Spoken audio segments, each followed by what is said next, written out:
The advice and opinions expressed by the host of Autism Live and her guests are meant solely as suggestion and should not be in any way construed as child-specific advice. The Center for Autism and Related Disorders advises working with a board-certified behavior analyst who has experience with autism before starting any intensive behavioral intervention. Any choices you make in determining your child's treatment are completely at your own discretion.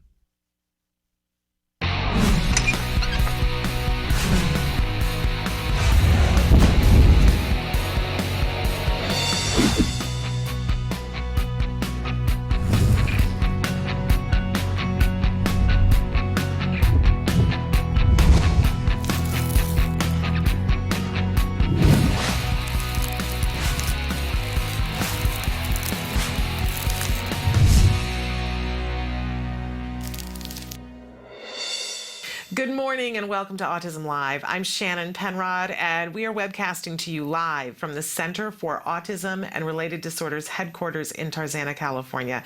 Happy April. It is April Fool's Day and we're really gonna try really hard not to send you any April Fools. I hope you guys had the opportunity to do that this morning and whatever but we're about serious business here. We're not doing any April Fools things here. Instead, we have a lot to take care of here as we gear up into this month, which depending on who you talk to, some people are calling it Autism Awareness Month. Some people are calling it Autism Action Month. Some people are calling it Autism Acceptance Month. I'd like to say that we need all of those things and ever so much more. So I am thrilled about the lineup that we have here this week and the lineup that we have for the whole month. It's really an amazing, amazing week here. I had said to someone yesterday, I said, when my son was first diagnosed with autism and I started to look around and I had no idea what I was doing, no idea where to go, where to get more information. There were 4 women here in Southern California that I looked to and that I thought, wow, they seemed very far away from me. Women that I was never going to know, never going to meet, and that seemed to have figured out a piece of it that I didn't have at that moment in time. And I looked up to these 4 women, again, as far away people, but people that I could follow their footprints in the snow. You know what I mean? And all 4 of those women, I'm getting emotional already. We're 3 seconds in, but all 4 of those women are going to be on the show this week, starting with this morning. We're going to have Lisa Ackerman, the founder of TACA, with us. And you want to talk about mover and shaker. There is no grass, as my mother would say, growing under this woman's feet. She's done a lot of amazing things. And just to give you a heads up, tomorrow, Dr. Doreen Grampachet is one of those 4 women. She'll be with us tomorrow. And then Nancy Alspaugh-Jackson, also one of those women. She co-hosts Let's Talk Autism with Shannon and Nancy with me tomorrow. And then on Thursday, for the first time live in the studio, we're going to have Areva Martin from the Special Needs Network, another amazing, amazing woman in the field of autism. So all 4 of those women. And if you thought, wow, that's a pretty cool lineup, we have ever so much more than that this week. And I don't want to leave the dads out of this either, because our men here in the autism community are really important too. And so we've got a really superlative example of a dad who is getting it done. He's going to be with us in the next hour. Larry Hauser from Fullerton Cares, an awesome autism dad, is going to be with us as well. And that's by no means all that we have on the show. Now, you may have noticed as I'm flashing my hand here that I've got something written on my hand. It says can. Because we can. There are so many things that we can do, and always here on this show we want to focus on the positive. And last year we had an initiative for the month of April where we asked everyone to show compassion to other people, because as an autism community we were looking for compassion. And we want to continue that, of course, but our initiative this month is can. We're asking everyone to align with us and help us to support those families who do not yet have coverage for autism now. Coverage for Autism Now. This is what this stands for. We know that insurance reform is doing a great job in getting more and more people coverage for Autism Now, but the job isn't done, right? And one of the things Senator Darrell Steinberg said earlier last month, he said, we ain't done yet. And Nancy Alspaugh-Jackson and I feel very clear, we ain't done yet. And we want to align ourselves and support the members of our community who don't have the benefit of the therapies that they need at this point in time. And by the way, that can be because you're on Medicare. And in the case of here in California, the Medi-Cal community had ABA therapy and then it was lost, and we need to get that back for them. But also for those families that got coverage but can't possibly afford it because they don't have the money for the deductibles and for the co-pays. And then there are families that are under ERISA. They have a self-insured plan. They don't have insurance yet. It's a wide range of people who still don't have coverage for autism now. So Nancy and I are going to be talking to you about an event on the 23rd that we want you to participate in. We're going to unveil that for you tomorrow. But for now, I want you to know that's why this is on my hand, to remind me that we can have coverage for autism now if we all link together. We also are going to be talking today about the fact that the new CDC numbers came out and what that means. We talked about it on Thursday when they did come out, but the dust has settled a little bit and everybody's got a slightly different takeaway, right? So we are going to be talking about that. But before I get too far ahead of myself, I want to remind you that this entire show is meant to be interactive. We want you to participate in the conversation and talking with the experts that we have here, the parents that we have here, and even talking with me. Remember, I am not one of the experts, and I'll go into that in a second. But Emily's going to cycle through for you some of the different ways that you can be watching the show and get in touch with us. I will remind you that our homepage is autism-live.com. When you go there, lots of things to do, including check out our blog, but I want to draw your attention to on the computer screen. If you click on that triangle on the computer screen, you can be watching the live show, or you can watch the most recently recorded live show. To the side of all that, there's a series of white boxes. The top one is the question that we're answering right now, and below that is your opportunity to be part of the conversation. Put your cursor there, start typing, hit enter, and it's as simple as that. There is no charge, there is no login. We don't ask who you are. It's not that we don't care, but we want you to feel like you can ask anything. And you know that old thing about there's no stupid questions. Sometimes it feels like, am I asking something inappropriate? Believe me, you aren't. Trust me, you can't shock us here. But we wanted you to be able to do that as easily as possible. And again, no cost to you. You hit enter and it shows up here. There is a slight 1 minute lag. And then I have the opportunity to talk to you or to pose your question or comment to the guests that we have here in the studio, whether it's them live in the studio or via Skype. Somebody said the other day, I didn't realize I could write in a question when you have somebody on Skype. You absolutely can. Do remember, though, that because we don't know who you are, if there's something that you write in and you say, I need help and I need information about this, the only thing I can do is cover it here on the live show. Whereas if you give me a way to get in touch with you, then I have that option as well to say, hey, we discussed this on this and so date, and sometimes I can even send you the link to it. So I hope that you will participate because your voice is so important in this journey for all of us to hear. I know when you're starting out, you think, oh, what do I know? I'm just going to stay and listen. But it's amazing. You're always one day ahead of somebody else.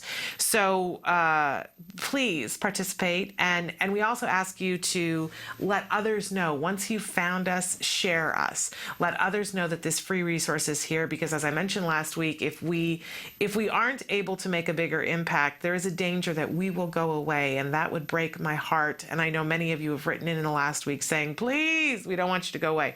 We don't want to go away either. But the quickest way that you can help us is by letting other people know about us. That's what you can do for us. I really don't want to have a telethon and ask people to send money in because in my estimation, there are other things that you could be giving your hard-earned dollars to, right? So don't make me have to do that. But we want to stay here with you.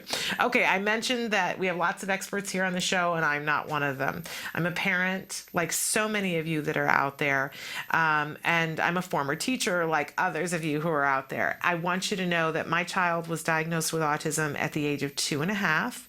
He started his early intensive behavioral intervention at the age of 3. It was like 2 weeks after his 3rd birthday. And that's why I'm here.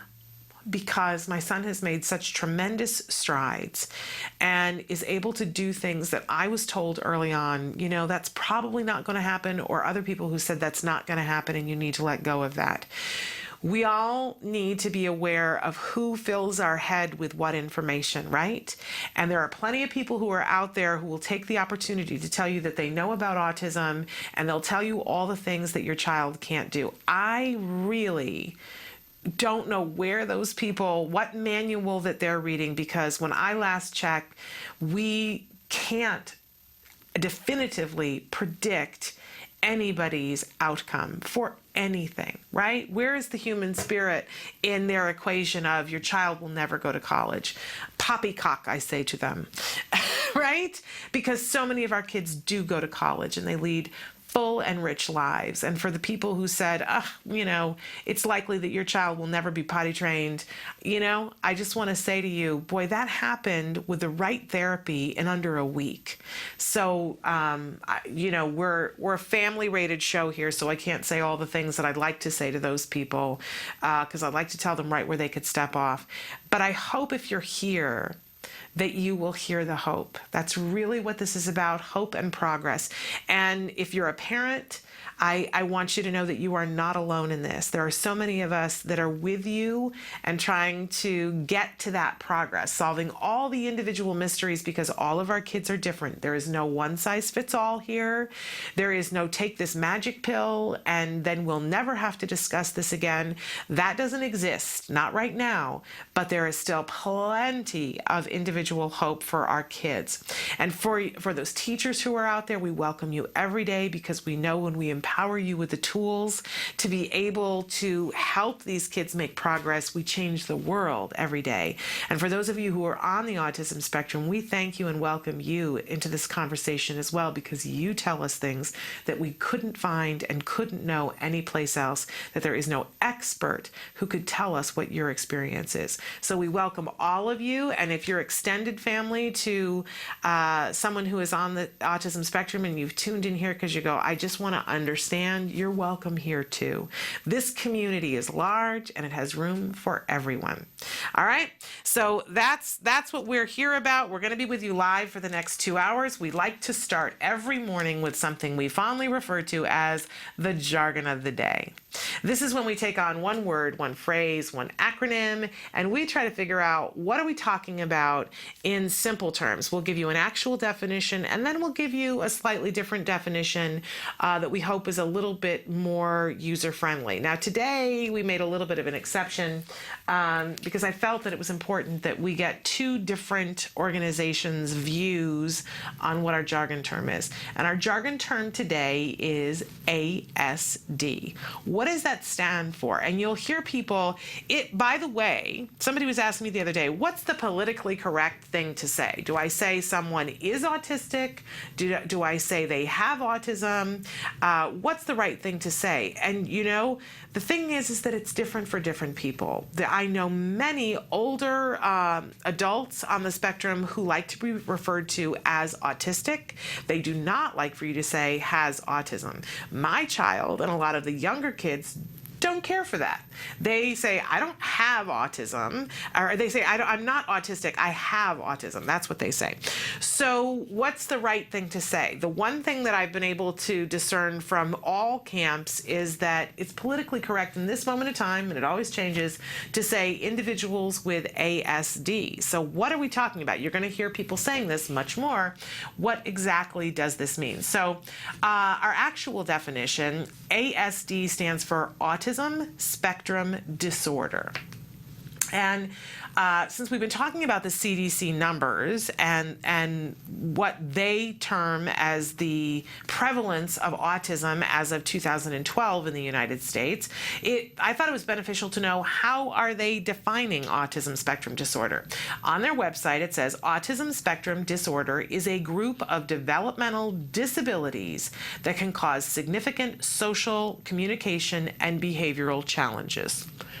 I want to call your attention to the fact that it's called a disorder, and to the fact that they're terming this definition as a disability. I know a lot of people in the autism community really don't care for that, that it has a negative connotation to it. But the fact of the matter remains that the way that we diagnose autism spectrum disorder, it is classified as a disability.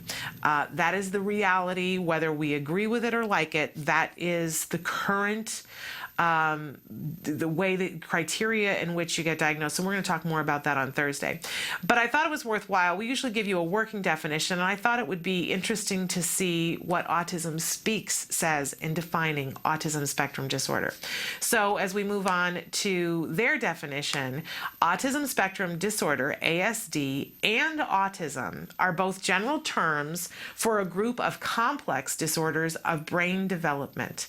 These disorders are characterized in varying degrees by difficulties in social interaction, verbal and nonverbal communication, and repetitive behaviors. And that is from Autism Speaks. It's really difficult to get a elevator speech together about what is autism. And in recent years, because so many times it's a child who is asking me, what is autism?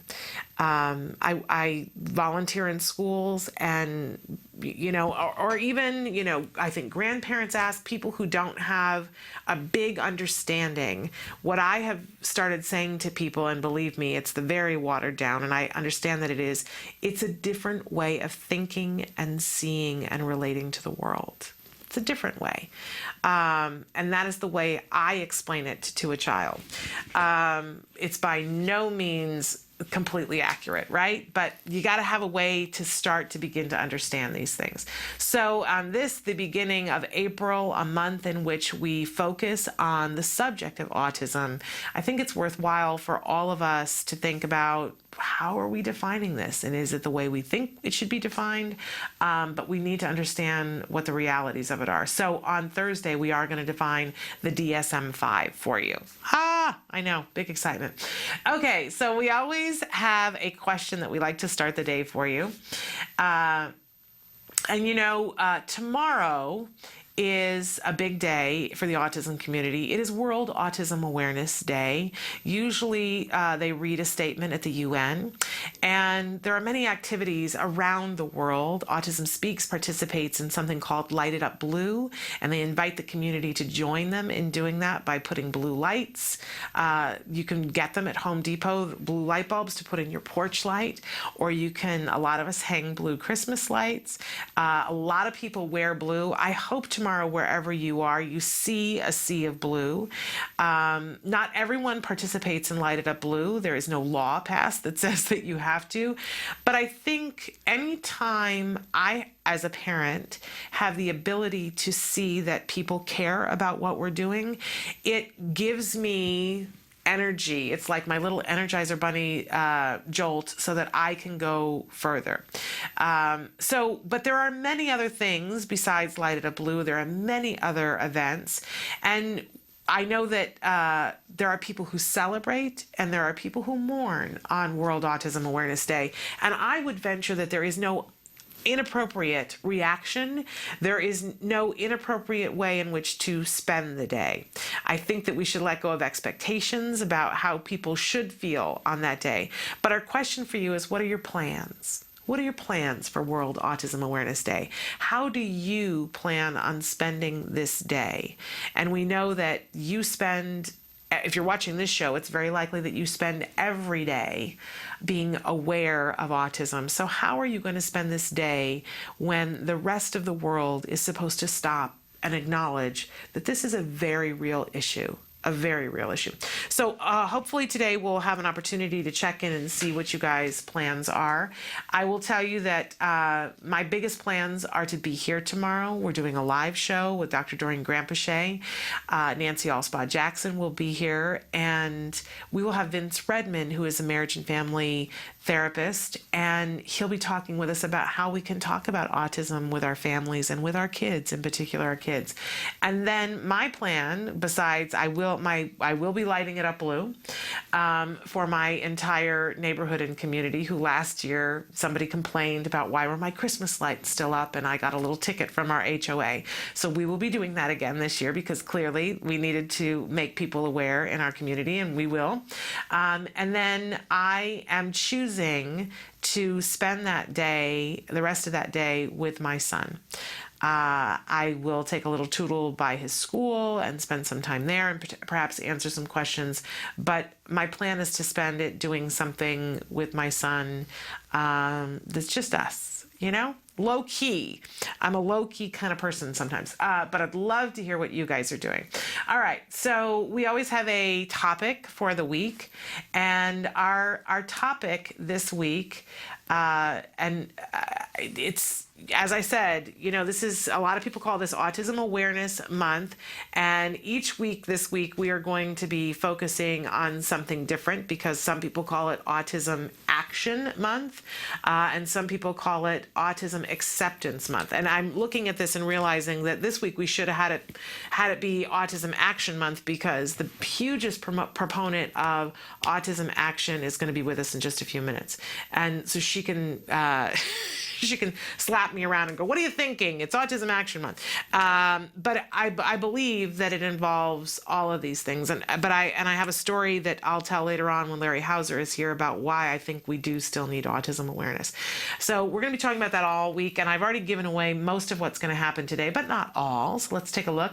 As I mentioned, one of the most incredible women in the field of autism, Lisa Ackerman, is the founder of TACA. You can go to their website, tacanow.org, and I will say here and now, I think it is the most comprehensive and definitive website for autism. And I know there are some, big white websites that are out there, but I believe that Lisa and TACA do it better than anybody else. You're going to find more information about more things if you go to TACA Now than any other place that I have found. And she is an amazing woman. As I said, her energy is boundless, and I love to feed off of that. It makes me excited about where we're going and what we're going to do. And she tells it like it is. Incredible. So she's going to be with us in just a few minutes. And then at the start of the next hour, we're going to have a really amazing mom who's going to be with us. Jennifer Cook O'Toole is going to be with us. She's the founder of Aspergers, and she is a unique individual. I have not yet had the opportunity to talk to her, but Jennifer is on the autism spectrum herself, as is her husband and all three of their kids. And I can't wait to talk to her about what that's like. But she has also decided that with her family, they want to do something positive, so that when people hear that a child is on the spectrum, or for those kids who before the DSM-5 change were diagnosed with Aspergers, she has a really unique way of making them feel at home with that designation. I think you're really going to find it pretty interesting and very hopeful. And then we're going to round out the show with a dad. And an amazing dad, Larry Hauser, who's been on the show before, whose son was diagnosed with autism, and he felt that pull, that call to do something more. And so he founded Fullerton Cares, and they've really done some remarkable things. We've got some videos that we're going to be debuting on the show today that have to do with some of the people, some of the guests on our show. So all in all, it's a pretty exciting day here. We're really, really thrilled about that. We're going to take a break and come back with a little bit of news, and then don't go away, because at the bottom of the hour, we're going to be back with Lisa Ackerman from TACA. Stick with us.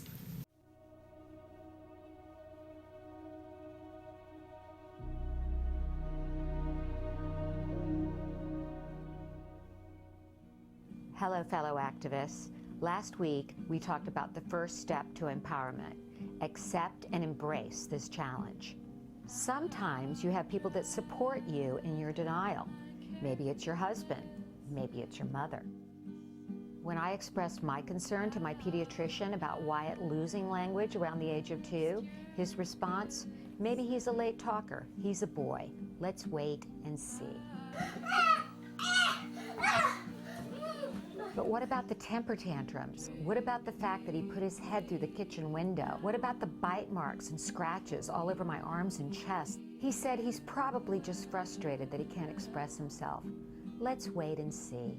But autism doesn't afford us that luxury. Of course, I was relieved with my pediatrician's reassurances, but I should have gone with my gut, because if I had, I could have gotten a diagnosis 2 years earlier, and I lost 2 valuable years that could have been spent on early intervention. And finally, when Wyatt was diagnosed, he was misdiagnosed. But of course, part of that was my problem too. I lied in a lot of those parent questionnaires so things looked better. I can't turn back the hands of time, but I can recommend that you face this challenge head on. Denial prevents us from walking a path we eventually will have to walk anyway. The sooner you face the truth, the sooner you can help your child. Until next time, take care of yourself and keep the faith. Welcome back to Autism Live. This entire month of April, we're going to be talking to you about things that we can all do. And it comes in all different shapes and all different sizes. And somebody had written to us and said, would you be willing to share this? And they're having a bake sale this Friday, April 4th. And it's called Sweets for Autism. And I thought it was a really good example of, sometimes we overwhelm ourselves and think, well, I can't start the foundation today, and I'm going to have people who overcame that. That's also possible too, but it isn't possible in one day. And sometimes when we think about things and think, well, I'd like to do something, our head goes to those big things, and then we go, there's so many obstacles, I can't do that. And really, the truth is that those bigger things come about from much smaller things. That Lisa Ackerman founded TACA not because she sat down and said, I want to make this huge parent organization that will change the way we look at autism. She needed help for her child, and she said, I'm going to have a meeting at my house. That's how it started. So I want to encourage all of you to think, what do I want to do, and what can I do in this month of April? So we had one mom who wrote it and said, will you talk about our bake sale? It's Sweets for Autism, and it's Team Kon-Tiki. They're having it Friday, April 4th in Wilmington, California, and the address is 643 North Wilmington Boulevard. It's on Wilmington and G Street, and it starts at 2 o'clock, and there is a raffle at 3 o'clock. And they are raising money for Autism Speaks. Tickets for the raffle are only $5, and it's being hosted by something called Sweet Addiction, and you can find them on Facebook, Sweet Addiction. And the winner will be taking a 2-tier fondant cake for 40 people, 24 cupcakes, 12 chocolate lollipops, and 12 chocolate-covered strawberries. That's a lot of sweet. I'm just going to say that. But there will be many things that they will be selling. Again, it's being sponsored by Sweet Addiction, and it looks like Baker's Bodega is also sponsoring. And some of the things that you can get there are cupcakes, chocolate-covered strawberries, Choco Flan, oh my goodness, chocolate lollipops, brownies, and many more goodies. So check that out. And it says 100% of the proceeds will benefit children with autism. Okay, so and they're doing it for the Walk Now. I don't know whether that's the Los Angeles one or the San Diego one, but I have their little flyer here, and we wish them luck. And I want to encourage all of you, do something. And if you're looking for some suggestions about what you might want to do, I'm sure that when Lisa Ackerman comes in here that she'll give you some suggestions, but also you can participate. There is the fun run that's coming up, the ATMF run that supports military families who have children with autism. And you can go to ACT Today and check that out. And you can become a virtual runner. You do not have to be there the day of the event. You do not have to set a foot on the walkway to run around. You don't need to do any of those things. You can go to their page and become a virtual runner and share it on your social marketing. And you might think, oh, well, it'll be embarrassing if I only get $5 in donations. Don't be embarrassed. Don't be embarrassed. Every little bit of money helps, and that's for military families with autism. So find something, though. This is the month of April. I also want to say too, a year ago, and we're a week away from when we did the Compassion in Action, and I shaved my head here on the show. And I did that to show compassion for a young dad who was and is battling brain cancer, a particularly horrible kind of brain cancer. His name is Ryan Oaf, and I received a call the other day that was some, not shocking or devastating news, because, I think Ryan's family has known all along that this is a particularly bad form of cancer that is very hard to beat. Many have said impossible to beat. And my understanding is that Ryan is in need of prayers at this period of time, as are his families. So I would ask that all of you, whatever you're doing today, if you're of the praying ilk, please say a prayer for Ryan Oaf and for his family, and we wish them nothing but well, and think of him frequently here at Autism Live. We are going to take a break, and we're going to be back with Lisa Ackerman after these messages.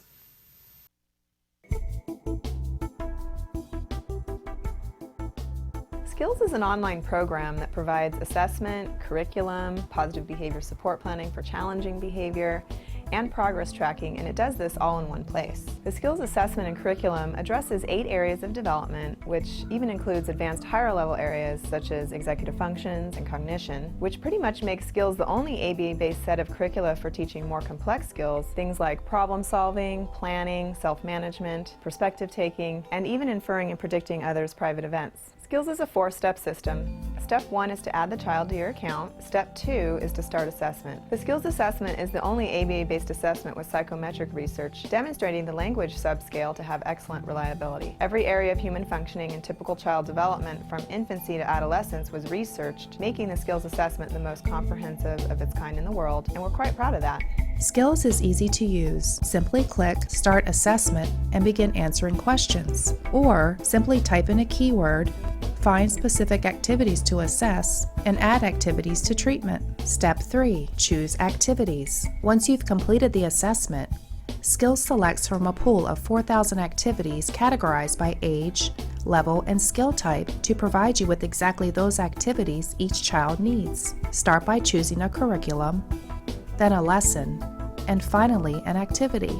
Click the information icon to view prerequisites, ages in which targets develop, examples, and IEP goals. Click the video icon to watch a short video. Once you've identified an activity you want to teach, adding activities to treatment is a snap. Step 4. Start treatment. Here you can access customizable activity lesson details, add your own customized targets and exemplars, and edit an activity status such as introducing or mastering it.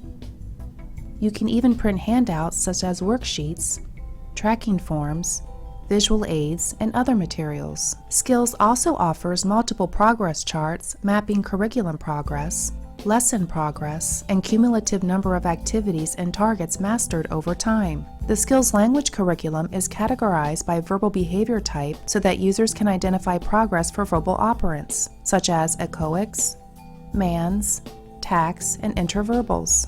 Skills is one of the only programs that provides the ability to write behavior intervention plans, or BIPs, for challenging behavior. With just a few clicks, the outline of the behavior intervention plan is written for you and ready to be printed and implemented. You can learn more about Skills today and get started by visiting us at www.skillsforautism.com, or you can call us at 877-975-4559. Skills. Progress starts here.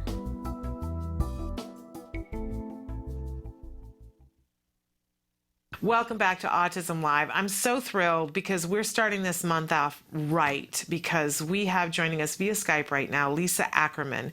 Welcome, Lisa, back to Autism Live. So thrilled to have you here. For people who don't know you, you are the founder of TACA, and this is an amazing organization. You're an amazing person.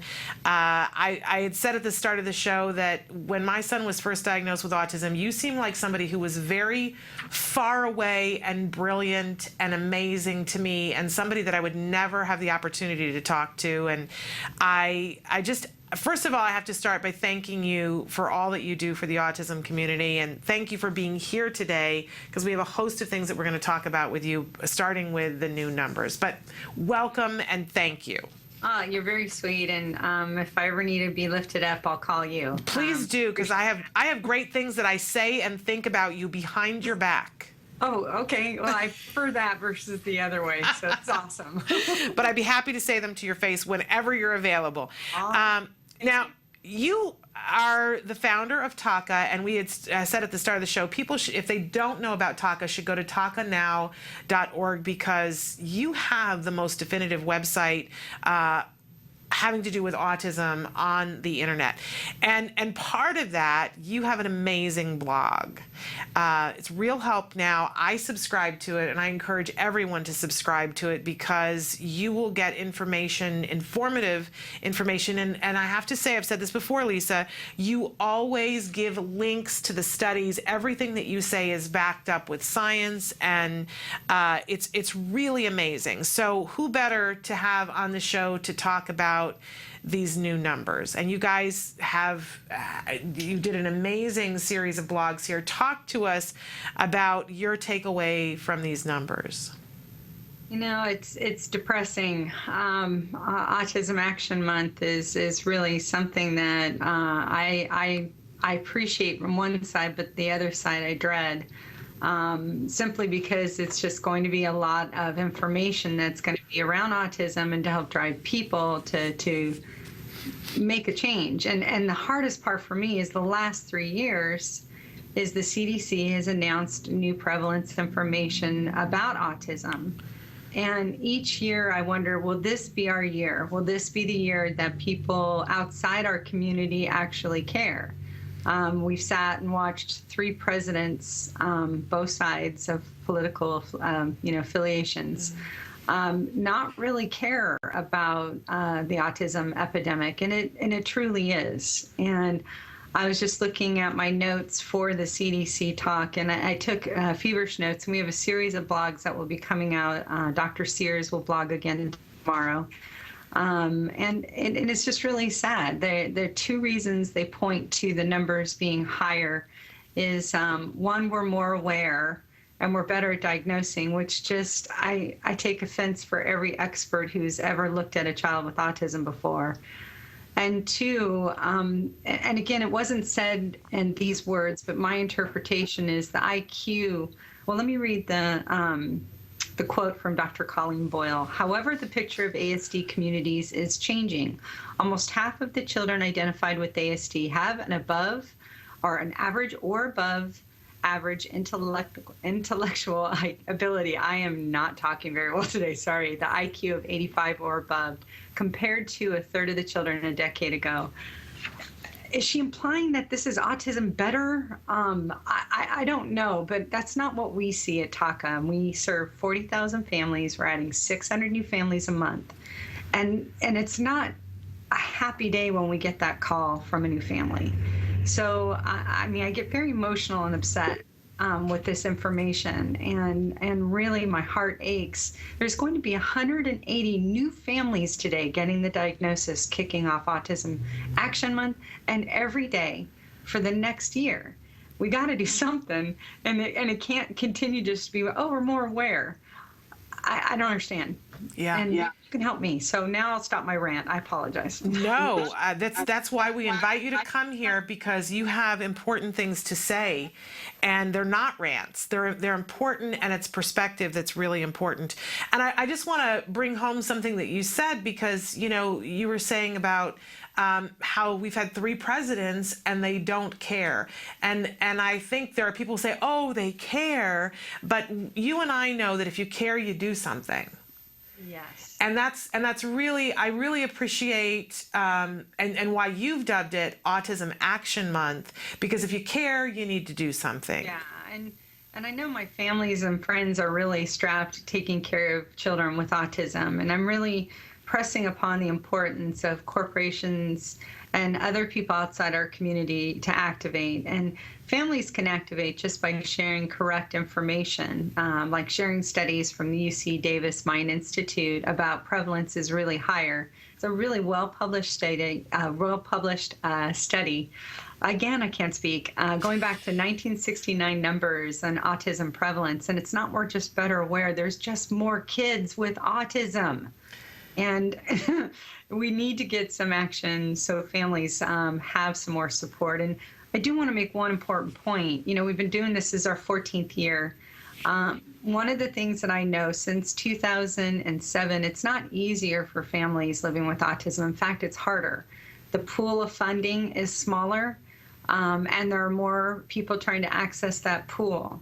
And what we at TACA are trying to do is really drive change so there are more resources so families can drive positive treatment for their families. So we need to make a change. There's more people in the pool, and we don't have enough pool to go around.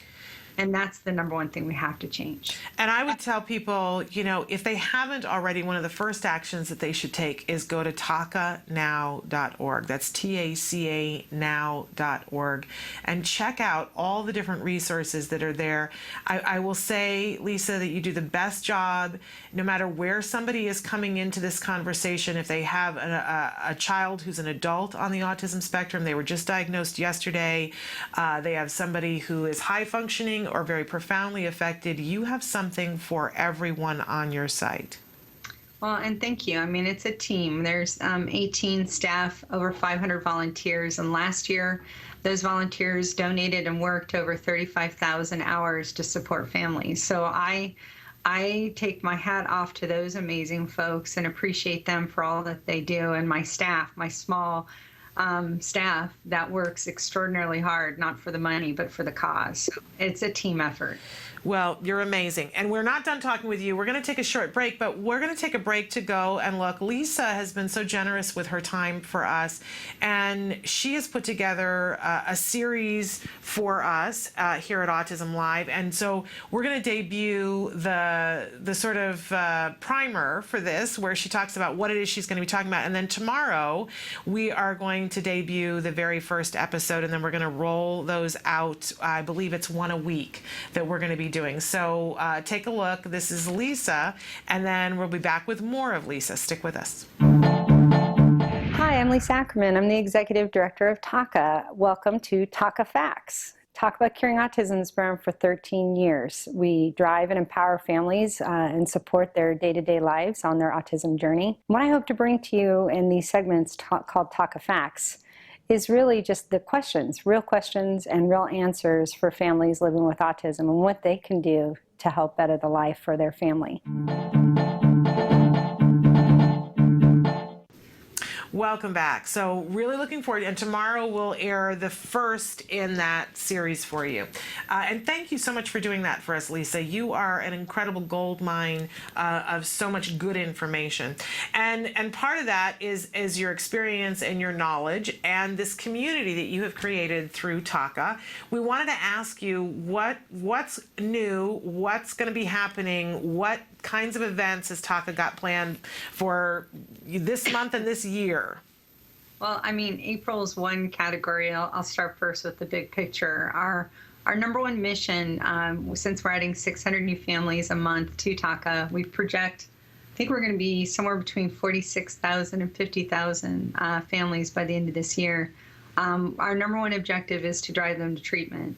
Wherever they are on the spectrum, however they are functioning level, we want them to access the highest quality of service and therapeutics and medical treatment to drive positive change. So that's number one.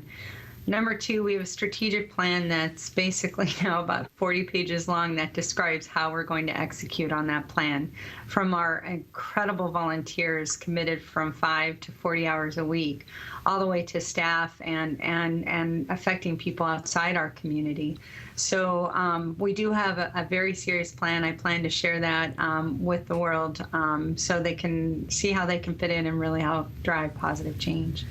Then Autism Action Month. You want to talk about that? I do. Let's hang on for Action Month for just a second, because I want to talk. I just, for people who are new and tuning in and don't know some of the things that you do, take a second and talk about your resource guides and the mentors and some of the things that they will find if they're a new family coming into TACA. Yeah, if you're a new family, welcome to the club you never wanted to be a part of, but now we know what to do and to help. TACA was born almost 14 years ago based on 40,000 families and best practices, close to 3,000 cases of recovery that are now indistinguishable from their peers, kids living their lives and their dreams.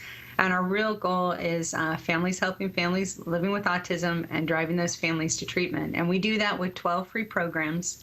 The programs start with our call center. Last year, with our toll-free line, we answered 34,000 incidents of support. Many of those were insured and trained volunteers, but also staff. We offer mentoring. I jokingly love that program and call it the Match.com without the dating. Love it. We don't want, if you're married, you need to stay married. No hanky-panky. We have our autism journey guides, and we give those away at any TACA meeting, and they're about 400 pages of information, just the short amount of information we believe is necessary for children right at the diagnosis or suspicion of autism, and a separate guide for teens and adults with best practices based on 40,000 families. We provide autism learning educational seminars. Our amazing chapters. We have chapters now in 23 states, 30 locations. They're incredible. And if you have access to a chapter and can get there because they're the best humans on the planet.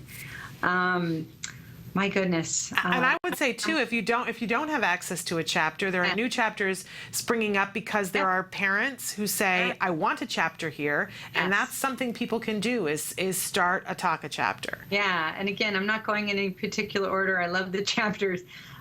We did close to 200 scholarships for families in need last year, and do that through several collaborations to help families kind of stopgap funding that's not being funded within their parameters. And again, our website, I forget how many pages are on the website.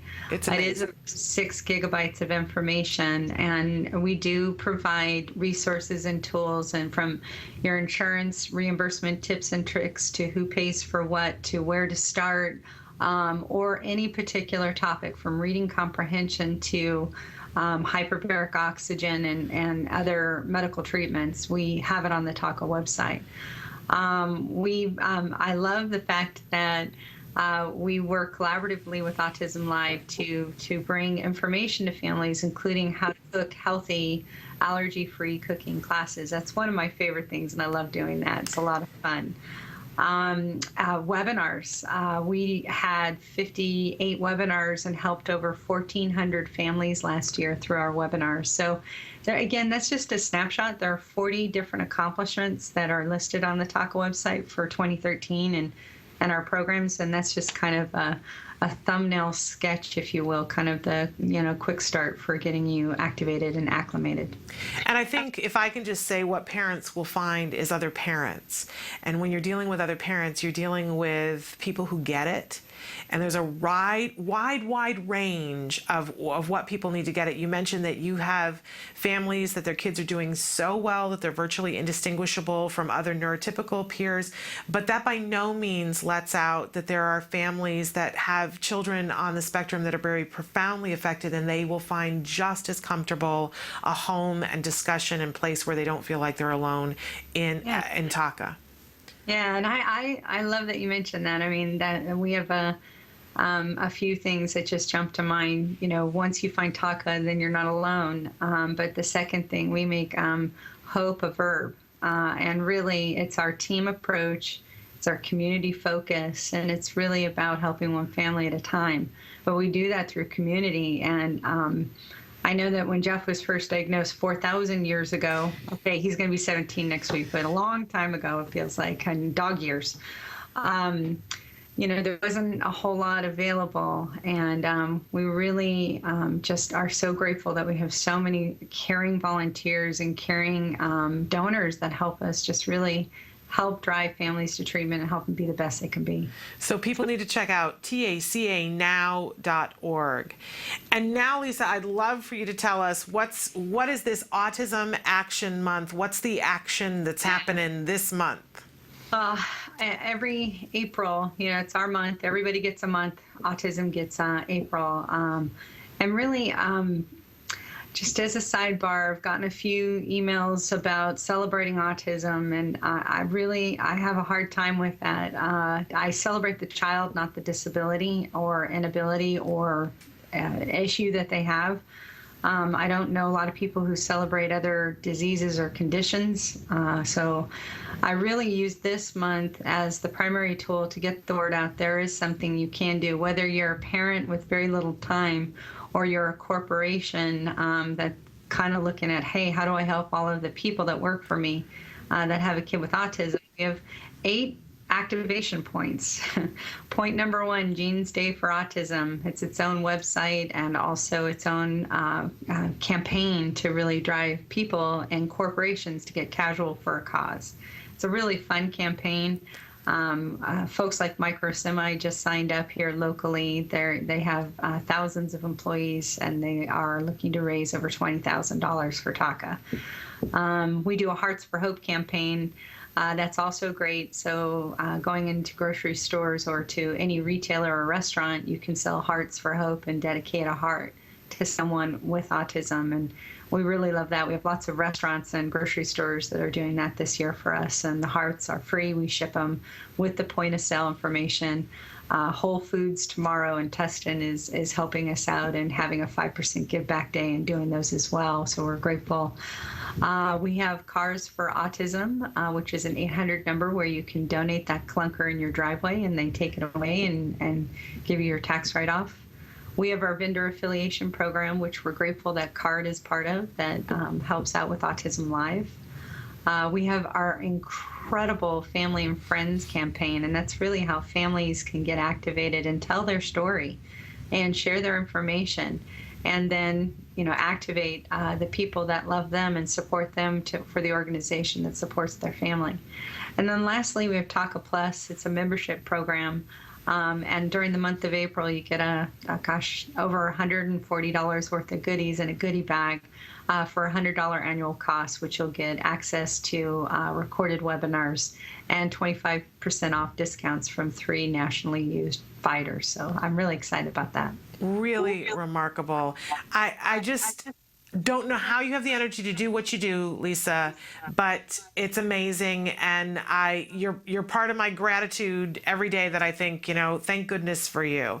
And I also want to say to you that during this month, Autism Live has some awards that we're giving out. We're calling them the Autism Live Power of One Leadership Awards. And so one will be in the mail to you because you are you show the power of one on a daily basis. And I personally want to thank you for all that you've done. It's helped me on my journey so much. You're very kind. I had mentors that helped me. Both Poita and Mary picked me up once I got hit with the autism bus and watched my kid disintegrate. And so it's time for all of us to pay it forward. So I had people that helped me, including Dr. Bernie Rimlin, who I miss terribly and think about him every day. So we all can get active. We all have the power. We all can make change, especially starting with one kid in our own homes, the kids that have autism, and help them get access to therapy and medical treatment unique to their needs. And that just will drive everything to the right step forward. And that's my goal. Well, it's a beautiful goal. And again, we thank you for being with us today. And we thank you for being on the planet and being such an advocate for your child and for all of our kids. Oh, you're sweet. And I appreciate you guys too. Autism Live has helped us get the word out, and we really appreciate the resource. Well, thank you. You're a big part of what we do between the cooking show and now this new segment that you've done for us. It's really remarkable. We thank you for your contribution. Anytime, guys. And I appreciate everyone at Autism Live. And just know you can get Autism Action April month and really drive change. Don't forget that you have the power too. So I appreciate everyone listening. All right. Take care and have a wonderful month. I'm sure we'll see you. Sounds good. All right. Take care. We are going to take a break and we'll be right back with more Autism Live.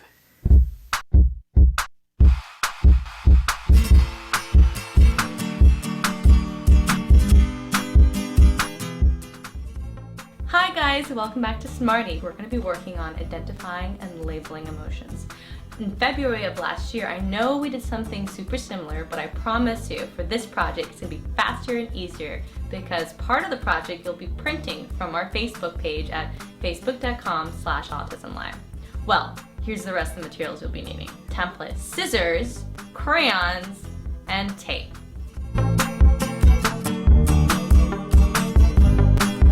The first step you're going to do is print the template from facebook.com/autism-live. I have them right here, and I printed them double-sided. So now that I have all the pages printed out, I'm going to hand it off to my kiddo to have them color it in. So while they're coloring the face, you can of course work on identifying colors, labeling features, staying in the lines, and of course working on that pincer grasp. Once your child has finished coloring in all the faces, you're going to take the pieces of paper and fold them in half. Once I have all the pages folded in half, I'm going to layer them together like a booklet. Now that I have them like this, I'm going to do is take my tape inside and kind of tape it together so they're bound together. If you have a stapler, you can do that too. Alright, now that this has been taped together, it looks like I have a book. So we're almost done with the project. All we need to do now is cut along the dotted line. Keep in mind, don't go all the way across to the edge or else going to be cut into thirds and it's not going to be a solid book anymore. The other thing in mind is, your kid can work on following a straight line while cutting, and if they can't do that, help them out. Alright, my booklet now has been cut up, and as you can see, I can now take a tab and flip it, and it'll change the look of the face. And what you can do is, ask your child how the emotion of the face changes based on what parts of the features you change. Well, I hope you had fun doing this activity with me, and until next time, craft on, guys. Can you see me flying by your side? Welcome back to Autism Live. We're kicking April off, correct? And you just saw the new Smarty that was debuted. We have a total of, I think it's 3 separate videos that we're debuting here today on Autism Live. You just saw the Smarty and you saw the primer for Lisa Ackerman's new series. And in the next hour, we're going to debut a video that we did recently that I think you're going to find really interesting and inspirational. We asked you a question of the day today, and we asked you what were you going to be doing on World Autism Awareness Day, and of course you guys commented, and then I just clicked and made them go away. There they are again. And what overwhelmingly what you guys have written in and said is that you're going to be raising awareness on World Autism Awareness Day. We're thrilled about that. But one person wrote in and said, I'm going to be watching Autism Live, and I really appreciate that. Want to remind all of you that we hope that you are tuning in and watching, and when you do and you see something that you like, that you'll share it. You can go to our YouTube page, and we have so many videos there that I've lost count of how many there are. If there's one that's your favorite, we encourage you to share that and let people know. I always refer to us as the little show that could. We don't have an advertising budget.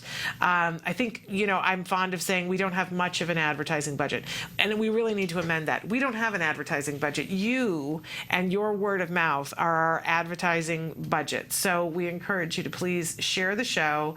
You can do that on your social networking sites or just word of mouth. Plain old-fashioned word of mouth. If you're going to your local support group or your more global support group, let them know that you have found a resource that's free and that's interactive. And we hope that you will share that. Also want to let you know that in the next hour, our first interview that we're going to be doing is with Jennifer Cook O'Toole, from Asperger Kids. And as I mentioned at the start of the show, she is a mom who is on the spectrum herself, has a husband who's on the spectrum, and they have 3 children who are on the spectrum.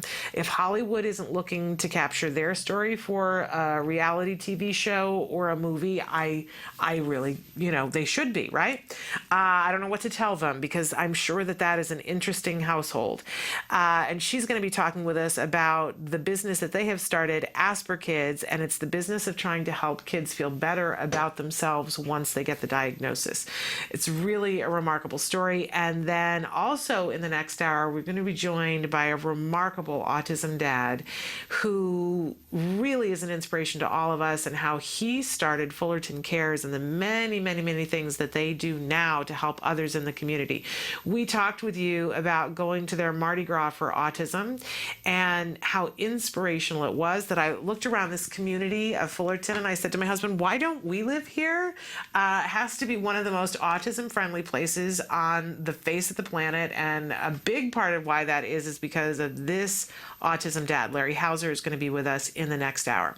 So we're going to take a break and take a look at the A Word. This is the ongoing documentary that's being made here at the Center for Autism and Related Disorders, following a little boy, Jack Riley, who was diagnosed with autism at the age of 2.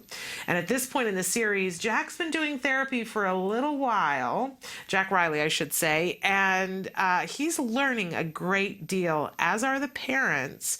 And of course, as always, whenever we're doing something of this nature, it's got its upside, it definitely does, but it's not easy, and sometimes it takes its toll. So let's take a look. This is the A Word. What are you doing? He knows more about this than I do. It scares me. We're watching Happy Feet right now, and it has helped us in his feeding. As per a suggestion, we stop it and make it fun for him to take his next bite. Take a bite. Take a bite. Yay!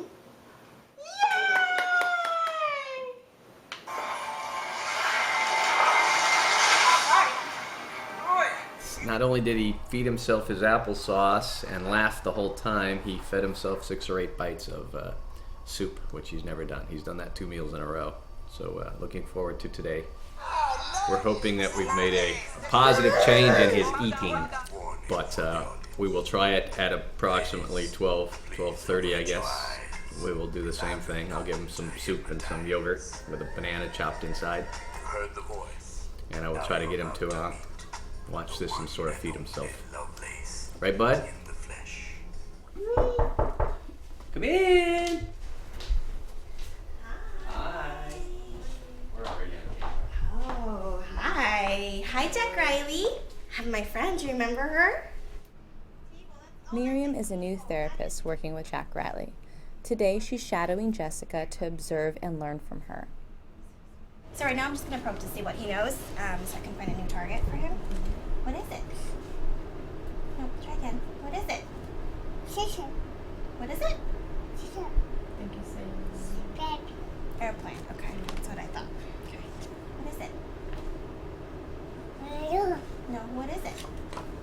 Hey, you need to do work first and then you get the toy, okay? What is it? No, you need to look better. That's unusual. You need to look better, buddy. Nope, try again. What is it? Oh, do you want your toy? Toy? Okay, well what is it? Okay, thank you. What is this one? Snake. Good. What's this one? Door. Okay. What's this one? Hippo. Whoa, hippo. That's so good. Hippo. I think we're gonna do chicken.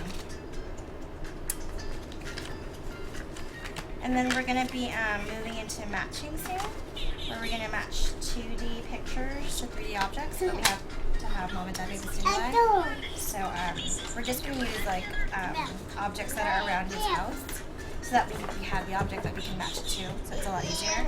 And then after he gets the identical, then we're gonna move into similars. So like different colored balls or different cars.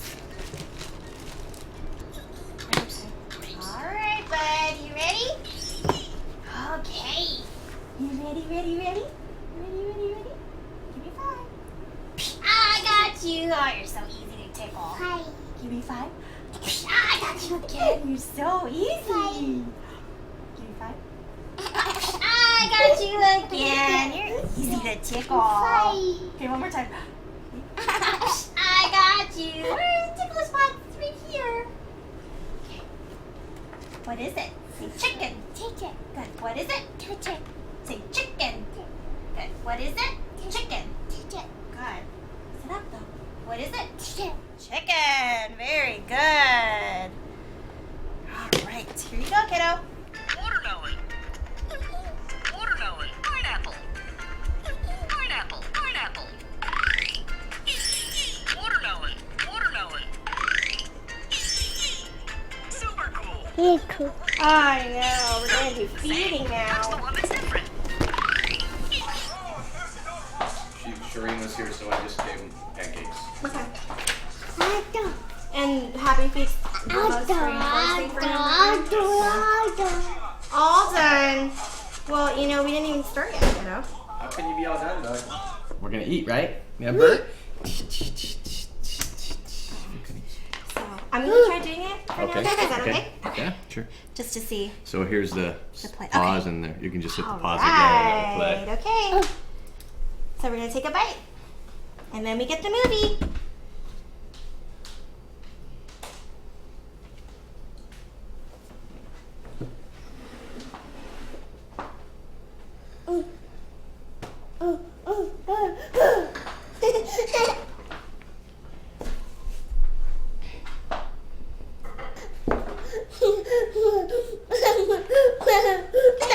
Take a bite and then you can have the movie.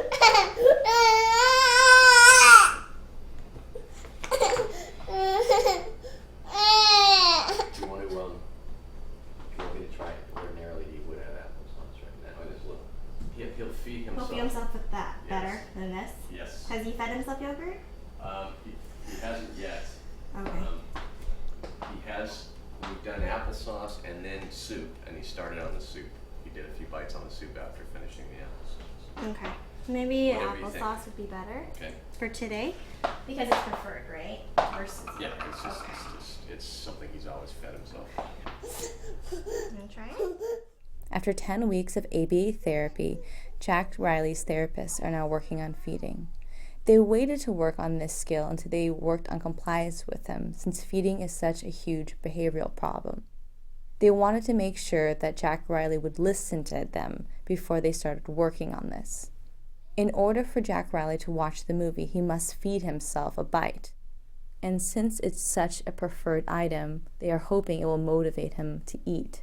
This is new for Jack Riley, so therefore the tantrums are going to be much bigger because he's not used to this. That's good. Nice job. You did it. There you go. Nice job. There you go. What you doing, boy? What you doing, boy? All right, let's take another bite. One more bite. Wow, very good. There you go. Okay, take another bite. People. Yeah. Is Mambo there? Take another bite. Yeah. Awesome. Let me see. Oh, all right. That's good. So when he does that, what happened earlier, it's really upset. In the chair? Yeah. And he'll just step in and Walk just, away. walk away. Good, eating. So yeah, just don't even say anything. And you know, when he's done doing his thing, you can just present it again. Still swats you away. And you're like, that's okay, just walk away. Okay. Because, you know, part of it could be, you know, the reaction. You guys. Attention. Yeah, the attention that he's looking for. And if you just kind of walk away, then he doesn't get any of that. Right.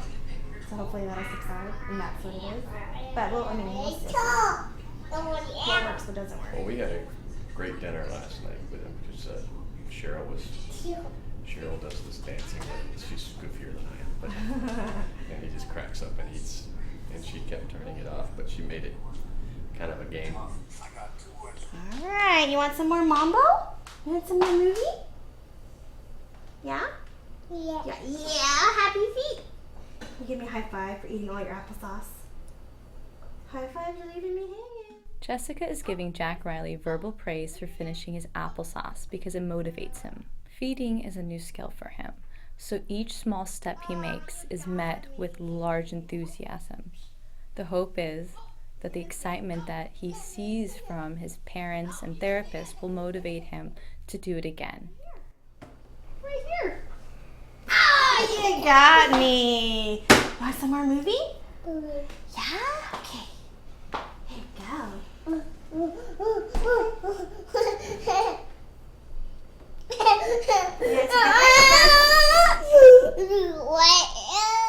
Jack Riley continues to tantrum, refusing to eat his lentil soup for about 15 minutes. All he's had to eat so far for lunch is applesauce. Jack, want a cracker? Get something more in you, okay?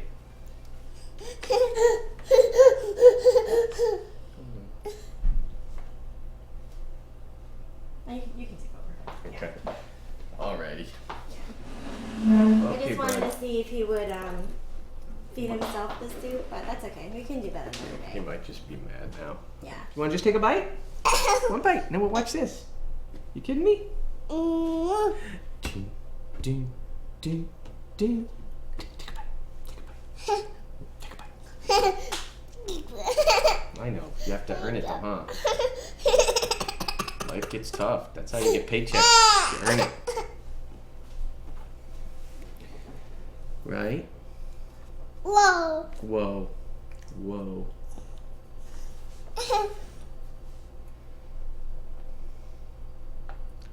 When did you notice that he had a hard time eating? Like, it's always been like this ever since? No, this is extreme. He's very finicky. There's certain things that we have no problem with. Usually applesauce for quite a while he would eat on his own. Then he stopped, and we've just gotten him back to doing it again. Obviously pancakes he devours in the morning on his own. We just tear him up and he eats them by himself. But new foods and just if he's not in the mood. I feed him probably most of his lunches because I'm home during the day more often than Cheryl is. And she's more apt to feed him dinner. She probably does a better job than I do, but we do it a little bit differently. But this is extreme, to be this upset at his soup. I don't think he's digging the fact that the movie's just not on. Usually he just gets to watch the movie, and we haven't really tested him on that.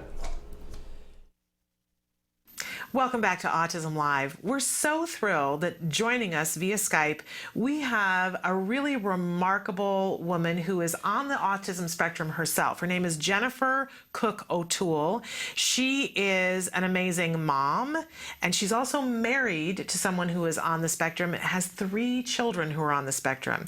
Now that sounds like a lot to deal with right there, but in addition to all of those things, Jennifer is an award-winning author with books such as Asperger Kids, An Insider's Guide to Loving, Understanding, and Teaching Children with Asperger Syndrome. She also has the Asperger Kids Launchpad, the Asperger Kids Not Your Average Coloring Book, the Asperger Kids Secret Book of Social Rules, which I cannot wait to get, and we're going to talk about with her, and the Asperger Kids Game Plan. In addition to all of that, she has something really remarkable that her company, Asperger Kids, does for kids who are newly diagnosed or need something that's uplifting. So we welcome Jennifer to the show. Jennifer, thank you so much for being with us. It's my honor. It's my absolute pleasure. And, it's sort of a beautiful segue because one of the things we were talking about just before I came on was, I know I have to stand there or sit here and say, yay me, and look all I'm doing. But the honest truth is that the impetus behind Asperger Kids was a complete lack of strategic planning, which I suppose works for somebody on the spectrum. It was completely organic. As you mentioned, yes, I've got 3 children who are now, I have a daughter who's 11, a son who is 7, and a son who is 5. My first 2 were diagnosed with Asperger's, then my husband, then me, and then the littlest guy.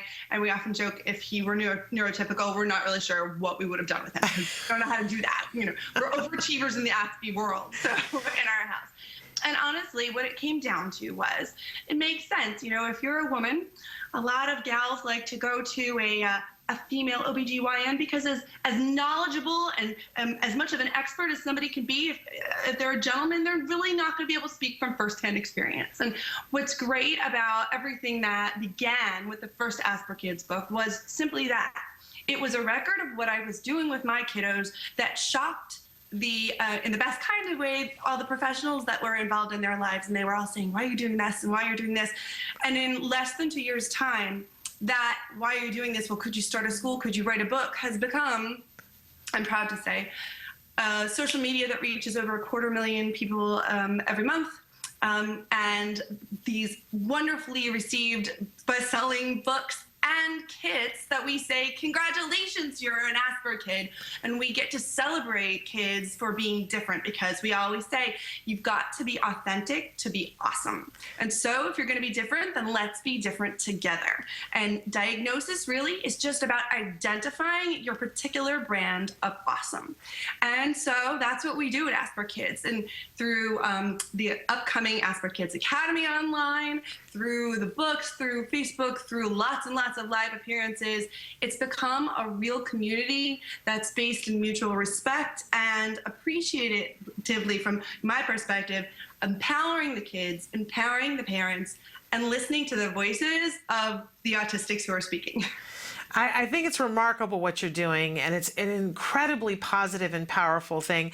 And for families that are struggling with, they've gotten the diagnosis, you have some gifts that, say, a grandmother or an aunt or even a mom or a dad could have sent from Asperger Kids to that child with a new diagnosis, correct? That's exactly right. And you were sort of you were mentioning that before, and I was alluding to it. The congratulations, you're an Asperger kid kit is sort of our big signature item. It reminded me, I thought back to those days of congratulations, you've just won the Super Bowl, you know, where you go in Disney World. Well, the reality is that the diagnosis of being on the spectrum is not the first one you come to. And it's after layer upon layer of saying all these things that are wrong. And how is that empowering? How is that celebratory? So instead, we send this big old gift box, and you can order it through asperkids.com. And the first thing they get is a video from me to the kid, downloaded. We have a tween and down and teen and up version, me saying, so I hear you're on the spectrum. Congratulations! And it's the first time that it's being turned around. And what the kids often say to me, kids being like, 18-year-olds even saying was, I'll listen to you. I'll listen to her because she's like me. And that's my street cred, And so and we have what's called the bucket full of awesome, which I just think is basically a bucket full of awesome toys. And, we know that stress, anxiety can be absolutely debilitating. And sometimes it's having a chance to laugh while you're meeting these sensory needs and actually calming your body down neurologically, that again, you feel connected. It's yet another way of saying, hey, awesome, let's make this work. Or, we have these awesome cards, they're called Among Heroes cards, that were actually drawn by a girl on the spectrum in England, and they celebrate profiles of famous people who, they kind of fit the category, and again, drawn by a girl on the spectrum, a teen on the spectrum, and that's in part of the congratulations and the welcome kit. So in every way, what we're set up to do is to say, relentless positivity. The positivity, but not your Pollyanna brand. Because look, there are days that, I step on a Lego and I want to throw it at the wall and not come up with a social lesson, right? And come on, we have to keep it real if we're going to have any sort of legitimacy. And it's also saying, today was a rough day, but here's what I'm going to do about it. I'm going to be relentless. I'm going to choose it again. I'm going to choose the positivity of seeing that only by being wired differently can we do anything differently, because nothing happens that's unique or wonderful in this world unless somebody says, I think we can do this better. Really remarkable. And again, they can go to asperkids.com to get any of these different items that we're talking about. And links to all the books. And I want to talk about the books. And I want to start with talking about the Asperger Kids Secret Book of Social Rules. This is a book that I think would be amazing to give to anyone, Jennifer, because, I love these need-to-know things. I love this need-to-know number 27. If you have to say, don't tell anyone this, you shouldn't be telling them either. These are really powerful things, and they're things that are in particularly great for kids who are on the spectrum because they may have missed a cue. But let's be honest, most people could benefit from this kind of information. Well, you know, and that is exactly the key. I got to tell you, I have yet to give a presentation. I've been really lucky. It's been less than 2 years since my first book came out. And I've gotten to speak in England and Ireland, all over the United States. I'm presenting before the World Autism Congress in Kuwait this year and Copenhagen in the spring. I mean, it's amazing. And I think this visceral response is because, yeah, guess what? These are messages that those of us on the spectrum, and again, I'm saying those of us on the spectrum, need to have spelled out clearly for us. But every time I speak, I have people come up to me and say, you know, this would be really pretty much good for anybody. And my answer is, well, that's because we are really just kind of part of the human spectrum, you know? Yeah. And, right? And that's what it comes down to. And that book in particular, that was the second book in the series, and I mean, I started writing that for myself. I say that Asperger Kids, the first book, is the shampoo, and that's for the adults, the parents and the teachers, to understand the kids on the spectrum. And the second book is about helping those of us on the spectrum understand everybody else. You have your shampoo, you have your conditioner, you put them together, you have really good stuff happening. So, and then the others are about, you know, setting up your home in a way to empower and show your kiddo that there's much more that he or she can do, and to feel like, get rid of that, oh, I'm a poser feeling, you know, to be out there and really talking the talk and walking the walk in ways that they understand. Just doesn't need to be depressing, world ending. It can be atypical, but incredibly normal. And I'm very proud to say that the entire book series, including one that's not even out yet, it's coming out in 3 weeks, the game plan, are on 9 different Amazon top 100 bestseller lists. They have won a plethora of awards from major outlets, and more than anything, Reader's Choice Awards. And to me, when I find out that teens are actually sneaking the books to school with them, or that mom or dad are, you know, on the elliptical at the gym and they're crying for the first time, but it's a happy cry for the first time, that's everything. Yeah. To me. I have to say that, you know, there are probably parents who are watching this that are still on the moment when we said that you were on the spectrum, because you give a lot of people hope in terms of just what you've been able to accomplish, and I'm you know, that includes being able to be somebody who has started this initiative and has written all these books, but the fact that you are a very happy person in a wonderful relationship and are a mom. You know, there are people out there who don't even know that that's possible for their kids. Absolutely. You know, I've had folks ask me at conferences, you know, what can I hope my child will be? And I'll say, you know, with really no, not meaning to sound hoity-toity, you know, well, I graduated from 2 Ivy League schools with honors. Would that work? Or my dad was an international commercial litigator. How'd that be? You know? Yeah. But I think in the end, honestly, let's be true. I mean, do we want our children to be professionally successful or academically successful, whatever that means for that particular individual? Of course we do. That's why I started off as a teacher, and I wasn't satisfied with saying, well, this is the minimum to help them pass. I don't want them to pass. I want them to feel possible. You know, Emily Dickinson has a line, dwell in possibility. Well, that's what I wanted for every kid. And so in the end, if what I walk out of this whole adventure with, and I think I already have, is the reality that I'm getting to say just by, on my, you know, days where I want to go, I can't believe I did that, because I will share those. I feel like it's important. I might have gone into a party with my dress tucked into my underwear, whatever. You know, you don't actually die of embarrassment. We can get through this. And to me, if that little bit means, hey, mom, you're not alone. There's a story I ask everybody to go on Asperger Kids on the blog. It's simply asperkids.com/Ollie, O-L-L-I-E. And it is my story for this month. It is the story of a mom who came to me via Facebook just over a year ago in England. And at that point, her little guy was threatening self-harm, and you'll hear the whole journey. And it was awful. And he and I started a correspondence, and he read the rule book, and we got him the celebration kit, where the next thing you know, he's on our Facebook page receiving congratulations messages from literally every continent in the world for just being him. He's telling me how when he's in a stressful situation, he's using the tools in the bucket of awesomeness to combat anxiety in real time. And then he said to me, but I need you, because It's his birthday tomorrow, World Autism Day. And this is a child who's gone from saying, I hate myself, I hate my Aspergers, I hate my autism, to he's giving his first to the school presentation tomorrow. Wow. And he asked if I would, just send him some words of encouragement. And I said, sure, I could do that. But how about I send you a video and I could be part of it with you? And isn't that what we all need? We just need to know we're not alone. Yes. And then we do amazing things.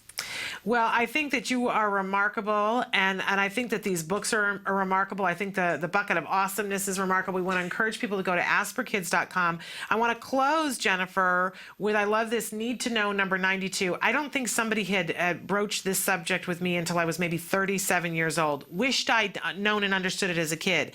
Right? Anger is a Band-Aid emotion. It's a real thing, but it's a cover-up, a shield. The real wound, loneliness, shame, fear, or sorrow is underneath the anger, and that's what needs healing. These are wise, wise words, Jennifer. I'm really glad that you're here on the planet with us and helping our kids to deal with some of the things that they have going on. I am too. I'm very, very, very blessed. Well, thank you so much. And again, we want to encourage people to go to asperkids.com. Thank you for being with us, Jennifer. Oh, it's my pleasure. Have a great Autism Awareness Month. You too. Bye-bye. Bye. Really remarkable. Again, if you want to order one of those bucket full of awesomeness for your child or a child in your life, asperkids.com, and you can find the books there as well. Really remarkable woman and a remarkable story. We're going to take a break, and when we come back, we've got a dad for you. You've had the estrogen festival now, some really remarkable women, and now we want to make sure that you get a dad's perspective on things. This is a dad who has really changed his community so much for the better and started something called Fullerton Cares. So Larry Hauser will be with us right after these messages.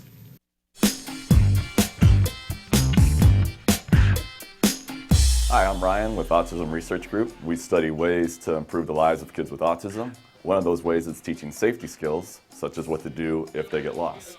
We hit the streets to find out if anybody knows the correct answer on how to teach a kid what to do if they get lost.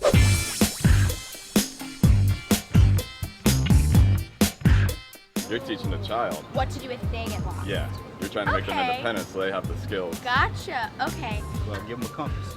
Code name's good idea. Centurion. We always have this whistle. Oh, I'd also tell the kid, don't get scared. You're gonna be all right, man. This is just the world. This is planet Earth. You're at home here. As long as you're on planet Earth, you're at home. As long as you're on planet Earth, you're home. This guy's a genius. With that flawless logic, he just solved our homeless problem. And as for the unique sounding whistle, although very cool, it'll probably only work if you're in close proximity. And a compass. I have her call me. Yeah, she doesn't have a phone. Parents are like, you're too young, you don't need a phone. Establish some sort of meeting place. What if they can't find a meeting place? Because sometimes the kids get nervous when they get lost. Yeah. So like a backup plan, plan B. Yeah, I don't know. No, not really. Let them go and find a new kid. Yeah, I got a different one. Yeah. There's not much you can do. There is stuff you can do. That's right, there is stuff you can do.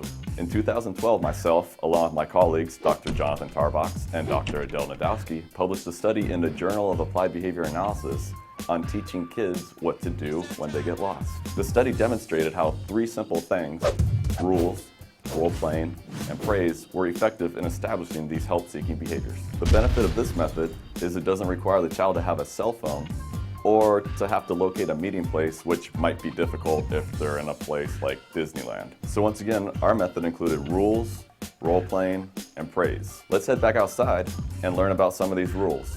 They should yell out loud. Can't find my mom, help me. Maybe yell out and scream for help. All right. Scream really loud. Right. And if that doesn't work, then I don't know. Well, they could seek help from someone. Find an adult. Yeah, go to a vendor, and say I'm lost. Find an adult, like a police officer or a fireman or an employee in the store, and tell them, and maybe they can help you contact your parent. It really is that simple. You don't need to get your kid a cell phone. You don't need to establish a meeting place that they might not be able to find when they're lost and panicking. and you definitely don't need to give them a compass. All your kid has to do is 3 things. First, yell mom or dad real loud. 2, if that doesn't work, find an employee. And then 3rd, tell the employee they're lost. If they can't locate an employee, then tell them to find a mother with children, because that's probably the safest person to approach. I'm not saying that most men are predators, but most predators are men. That is a fact. I've read it in a fortune cookie. All right, so you've gone over the rules with your kid, and you've quizzed them, and they're able to tell you the correct responses so they understand the rules. But is that enough? How do you know they're going to perform correctly in a real-world setting? You need to get out there and find out if they can actually do it. So you'd go over the rules and tell them, like, do this, do that, but how would you know if they actually knew what to do? If you wanted to shoot a basketball, and I just told you, oh, when you shoot a basketball, do this, this, and this. I never practiced. You never practiced, yeah, so it don't matter how many times we go over the rules or how well you can repeat them back to me. It's not going to change until you get on the court and practice. Maybe do like a, a little skit with them. Like a role play? Role play, yeah. Your child, you're lost in the toy aisle. Okay. What do you do? I'm an attendant, walking around. I'm lost, I don't know where my mom is. And then once you practice, you just like praise them, give them feedback, like, good job, you did it. Reinforcing it. Yes, this woman wins the prize for best comment. She pointed out the most important part of learning: reinforcement. Now, in our study, we used praise, but for your kid, you might have to use something else. You might have to buy them a treat, a toy, take them to their favorite restaurant where they can eat unhealthy food, and run around and climb through plastic tunnels that have the unmistakable scent of urine, and then play games, spending $20 to get a plastic little spider ring that they will eventually lose in the ball pit. The point is, you need to reward your child for correctly demonstrating what you've been teaching them. Okay, I'm gonna call her. Hello, your child, Ryan Autism is missing. There you go. Woo! Yay! So you tested it out I'll in the try. store to make sure I knew it. I had the rules, Yes. we role played it, and you made sure I knew it, and then like you said, good job, and all that. Now we're good to go. We're good to go. All right. Done? High five right there. Yeah. So there you have it. Give your child the rules, get out there and practice, and reward your child for responding correctly. For more information, please visit us online at autismresearchgroup.org. I'm Ryan Bergstrom. Thanks for watching. Yes, ding, no. Yes, this woman wins the first. Yes, this woman. Yes, this woman wins the best. Yes, this woman wins the first place. Yes, this woman wins. Why can't I say woman? Yes, this woman wins. What's the line? Yes! Welcome back to Autism Live. I've been promising you that after all of this estrogen that we've had this morning, that we would make sure that we included some testosterone. We don't want to leave the dads out of this equation, and so we have a remarkable autism dad here with us, Larry Hauser, who is awesome autism dad. That's what I want to say, but.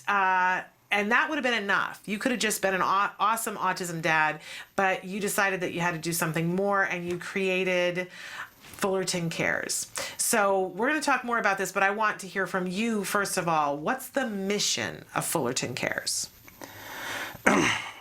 The mission of Fullerton Cares has kind of evolved. At first, it was almost a way of me dealing with a certain emotion that you couldn't, or I couldn't identify at the time, and I was just trying to transfer some energy in a positive direction. But once I noticed that we were doing some things, it was very clear that the mission for me and my particular platform was to really educate the people around me, mainly the typical families that are not affected, by autism. And that would be the awareness part that I was targeting, but mainly trying to get back resources to my own community in Fullerton. Yeah, and you mentioned that part of this came about because you were having an emotion, and so we should talk a little bit about why you felt the need to create Fullerton Cares. What happened in your life? What changed? My adorable son Boyd, we found out that he had autism.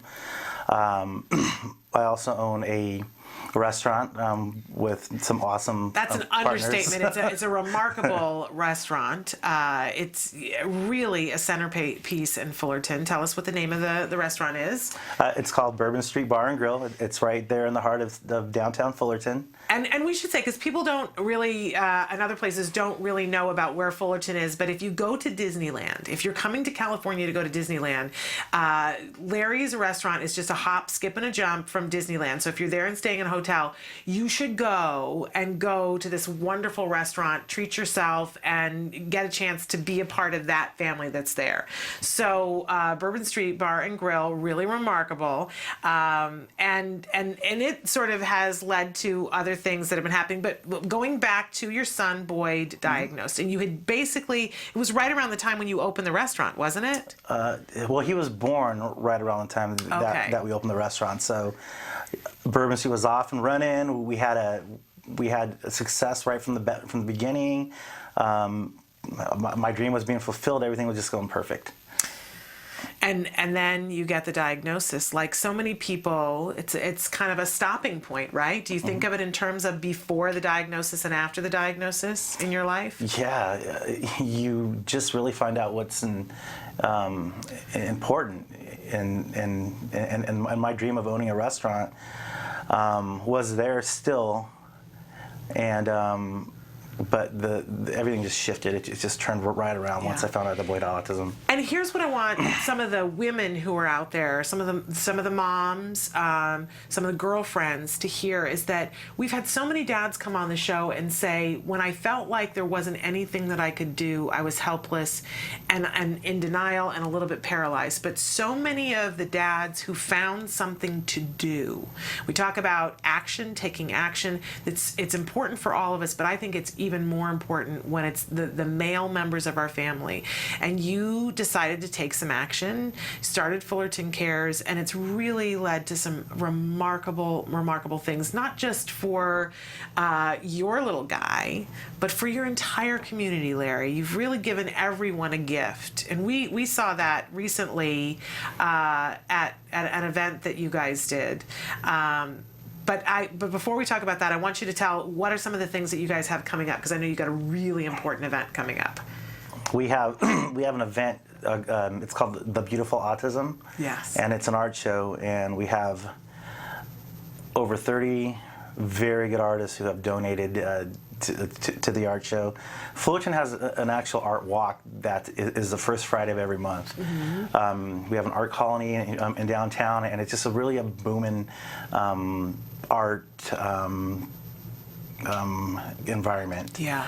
So there's a person, and his name is Stephen Baxter, who is a very loud activist, and we like those. That's a good way to be. If you're an activist, you need to be loud. He's very loud, and he's a great guy, and he has a company called Art with an Agenda, and we ended up talking, and he loved what we were doing in Fullerton, and he wanted to help, and we were able to come up with this, or he was able to come up with this amazing art walk and art show and silent auction with all this wonderful art that has been donated, and we're just really excited for it. So that's the Beautiful Autism, and it's being done in conjunction with Art with an Agenda. Right. And you can find their website, artwithanagenda.org. Really important that it's the org. But if they want to know more information about Fullerton Cares, Larry, where should they go? Just www.fullertoncares.com. Okay. So love that. As I mentioned before, we went and we took part in the Mardi Gras for Autism that you have, and you're wearing one of the shirts. It was an amazing event, and we had a specific agenda when we were there as Autism Live, that we wanted to ask people the difficult question, what is autism? And I don't know about the rest of you, but people have asked me that, and I host this show, and I go I don't quite know what to say sometimes, because it's hard to get a beat on it. I felt the same way when you asked me that question. Everyone did, and I think it's important to note that that's very real. And for those of you at home who are feeling that way, we all need to get through that before you get to the gold. So take a look at this video that we made. This was at Fullerton Cares, Mardi Gras for Autism, answering the question, what is autism? What is autism? What is autism? What is autism? What is autism? What is autism? What is autism? I've been asking myself that for a very, very long time. Let me think about that one. Trying to, just, Jeez. Let me think. Oh man, that's a big one. Yes. Autism is a neurological disorder that affects many of our kids in different ways. It's a learning disability that affects the cognitive functions of the brain. A lot of people have the misconception that it's a disability, and it's really not. I look at it as like a special gift. When one person thinks differently from another. It's an opportunity for everyone to learn to understand someone that's a little different than them. Autism is the ability to educate. They're given so much talent in different areas. To me, autism means a chance to be with and be around people you really care about. Autism is beautiful. It's a way of seeing the world differently. It's always unique, totally intelligent, and sometimes mysterious. Happiness that comes out of my son's hard work. It's a movement. Unpredictable. That's right. Awesome. Love. The field I want to work in. Laughter, fun, joy. Autism is beautiful to me. I want you to remember these 3 words. There is hope.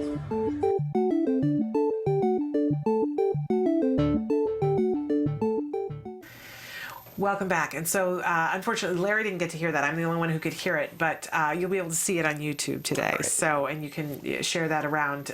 We had a really good time meeting all these fabulous people at the Mardi Gras, and you can see that everybody's got some accoutrement. They're wearing some clothing and some beads and some different hats, fun hats. Tell the folks at home what this event is all about, Larry. The Mardi Gras for Autism. It's about fun. It's about, back to what my goal was, is to create an event that is very attractive for typical families who are not exposed to autism. Mm-hmm. And our main focus is our kiddos who have autism. Mm-hmm. We had a lot of things that we just try out each year, and some work and some don't. But one of the things that we had this year was our sensory zone. Yeah. Which was right across from you, and yes. you saw all the pools and all. Oh, they had such a good time. There was shaving cream everywhere. These kids were having a ball. Parents were in there having a great time with them. I have to say, and I've said this before on the show, Larry, I've been to many autism events, right? This was the most diverse group of people I have ever had the pleasure to be with. Every single color in the rainbow, every single religion, every single ethnic background was represented at this event. I've never seen anything like it. It was so uplifting. And I have never seen an autism event with as many people. You know, we were walking up to people and saying, you know, here's some information. And there were so many people who said, oh, we don't have a child on the spectrum. We're just here to support. Right. I have never heard that as much as I heard at your event. It was crazy good. Crazy good. And we're so proud of that. And I think a lot of that is because of our involvement with the school district and our involvement with Bourbon Street, a very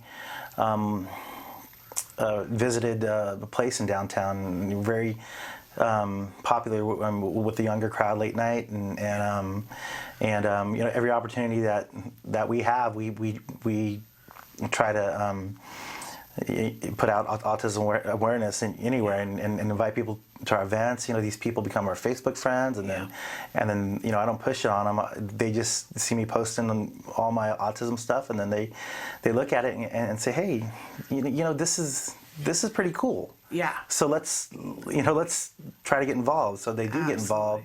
And then, you know, of course, they have somebody who is affected by autism, and then it just It grows. snowballs from there. It grows. And I have to say, and I talked about this a little bit on the show once before, but really a life-changing thing happened to me at your event, the Mardi Gras for Autism.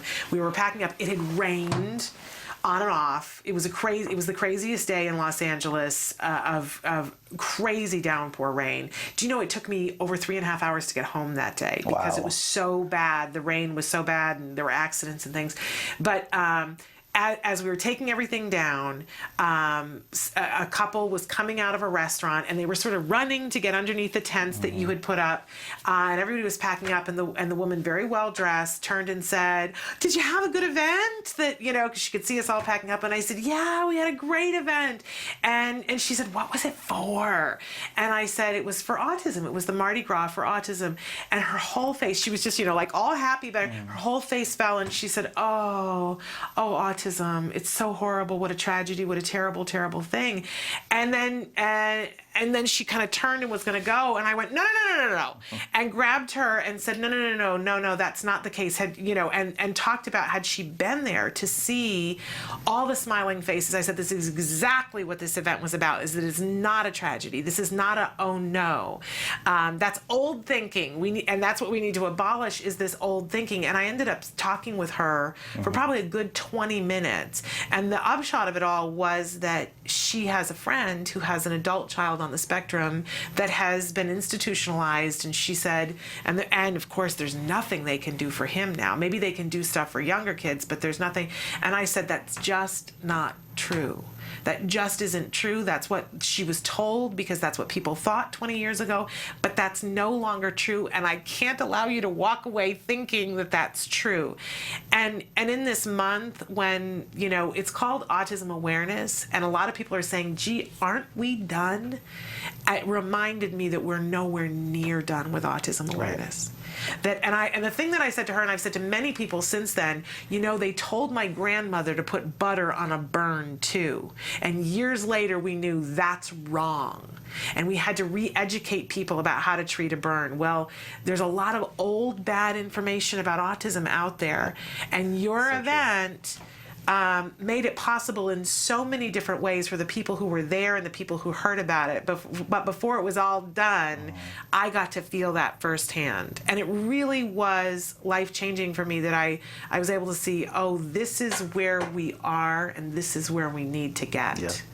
Yeah. All in the same 3-second time frame, because I saw your wonderful event and this educated woman who has a tie to autism who didn't know. So I know that was my take on the event. Did something happen for you there? Was there a takeaway for you at the Mardi Gras this year or in another year that just really affirmed for you that you're doing the right stuff? Absolutely. I always feel that these things are necessary, even if you don't make a dime. And we had to spend a lot more because of the rain. We had to bring in big. Oh, I can't imagine. Big tents, and people were calling and asking us if we're going to cancel the event, and the answer is absolutely not. Yeah, I was shocked. We had written in earlier in the week and said, "Hey, we're coming with cameras. Are you still doing this? They're projecting rain," and you wrote back and said, "Oh, we do this rain or shine." Right. And I went, "What? What you talking about?" But then I went there and went, okay, now I get why, because hope exists even if it's raining. Yep, and our whole Fullerton Cares team was all on the same page, and we were going to go forward with it. It's just it means a lot that our statement is that we're out there for the kids, and we're rain or shine, it doesn't matter, and a lot of people showed up even though it was raining, and I think that's a testament to the event and to the people that are supporting us, and definitely the city of Fullerton. Yeah, no doubt. And we should let people know that so you have this wonderful Mardi Gras event. You've got this the Beautiful Autism coming up, but those aren't the only other things that you do. Tell the folks about the Sensory Garden. As I was explaining earlier, that Fullerton Cares works very closely with the school district. They're wonderful, And how often do you hear a parent say that? First of all, we have to stop and say that's a remarkable school district. Yep.